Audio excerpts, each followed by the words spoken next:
тех поправках к закону, вернее, новой редакции закона о свободе передвижения, вводится понятие «фиктивная регистрация». Значит, слово «фиктивное» употребляется к регистрации, которая произведена не по тому месту, где человек проживает, а вот по какому-то другому адресу. Значит, я должна сказать, что фиктивность, этот термин, он применим к действиям, которые произведены по поддельным документам, допустим, по чужому паспорту, допустим, по поддельный, допустим, документ о приезде, да, по подложным поддельным документам. В данном случае, если человек не проживает по месту своей регистрации, это не означает, что она фиктивная. Она произведена по его документам, должностным лицом, проверены документы хозяина квартиры. Вот речь идет о том, что он должен обязательно проживать в этом месте. Но, что касается иностранцев, для них важно указать место для их нахождения. Он может зарегистрировать себя и свою семью в одном месте, проживать по договору у своих знакомых, допустим, да, и иногда там, иногда в другом месте. Главное, чтобы с ним была связь. Этой связью может быть как телефон, так e-mail, в смысле электронная почта и все такое. То есть вот этот термин, он просто не годится для этого закона, поскольку он не соответствует сути того, что там описано.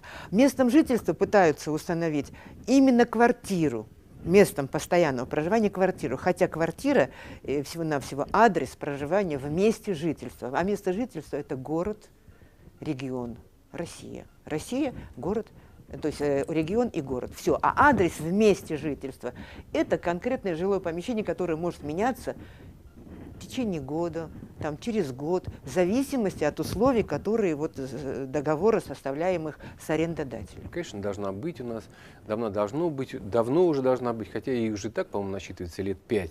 Но, к сожалению, она так толком не заработала. За сколько там, за 5 лет, как она функционирует, переехало 125 тысяч человек. Что такое 125 тысяч? Я могу сказать, что за 10 лет с 1992 по 2002 год переехало в нашу страну 7 миллионов человек. То есть в год переезжало по 700 тысяч человек. А здесь, получается, в год проезжало по 20 тысяч человек. Понятно, что она не заработала. И не заработала она по многим причинам, в том числе, кстати говоря, из-за той же регистрации, которую мы сегодня обсуждали. Почему? Потому что для того, чтобы человеку получить решение на временное проживание, нужно обязательно зарегистрироваться по месту жительства. А это трудно сделать. У нас очень неохотно люди. То есть дают жилье, пожалуйста, живи, а зарегистрировать тебя не хотят. Почему? Потому что эта старая советская привычка бояться. Вдруг ты потом на квартиру будешь претендовать и так далее. Поэтому, собственно, она не работает. Потом было маленькое количество регионов. Много. Ведь, собственно говоря, людям в основном было нужно что? Гражданство.